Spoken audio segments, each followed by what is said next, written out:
30 ఏళ్లుగా శత్రువులు మిత్రులు చేసినటువంటి గరుడు ఒకే ఒక్కడు తడి శ్రీరామ్ గోపాలకృష్ణ. 30 ఏళ్లుగా శత్రువులే కదా మిత్రులు చేశానే, ఇంతకంటే శక్తివంతుడు ఎవడు ఉంటాడు? అది వేణుగోపాలకృష్ణ. అందరూ కలిసి ఉన్నారు. ఇంతకంటే ఆనందం ఏముంది? సరే నాకు ఇంకో చోట సేవ చేయమన్నాడు జగన్మోహన్ రెడ్డి. వెళ్ళి చేస్తాను, కానీ నేను మీ వాడినే, మీరు నా వాళ్ళే. అర్ధరాత్రి ఫోన్ చేయండి, మీ వేణు ఎప్పుడు కూడా ఫోన్ ఆన్ చేసి ఉంచుతారని. ఇవాళ జగన్మోహన్ రెడ్డి గారి బర్త్డే ఇక్కడ ఎందుకు చేస్తున్నాడు తెలుసా? మీతో ఈ షేర్ చేసుకోవాలి, పంచుకోవాలి. ఇక్కడ పిల్లి సుభాష్ చంద్రబోస్ గారు కూడా ఆ రోజు ఈ కులంలో పదవిస్తానన్నప్పుడు ఆయన కూడా సంతోషించారు. నేను పిల్లి సుభాష్ చంద్రబోస్ గారిని ఎక్కడ నేను తప్పు పట్టున్నాను, ఎప్పుడు కూడా కామెంట్ చేయాలి. మంచోడు 100 మాట్లాడతాడు, అతనికి ఉన్నటువంటి గొప్పతనం అతనికి ఉంది.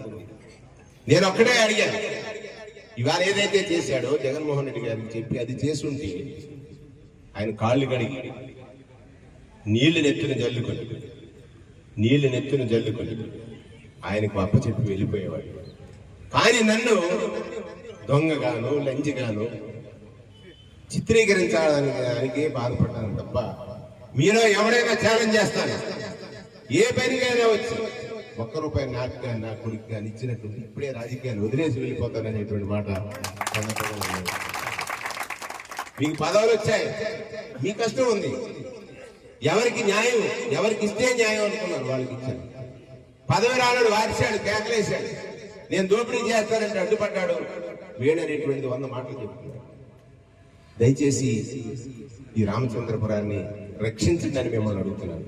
ఎందుచేతనంటే ఈ స్వచ్ఛ స్వేచ్ఛ సేవ చావకూడదు.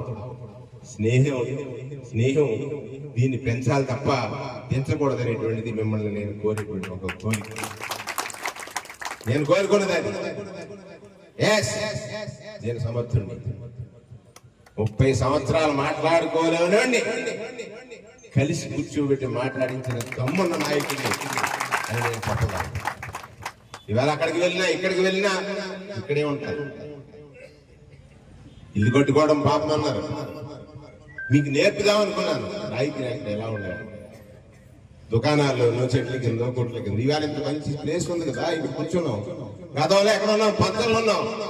అలా ఉండకూడదండి నా ఉద్దేశం.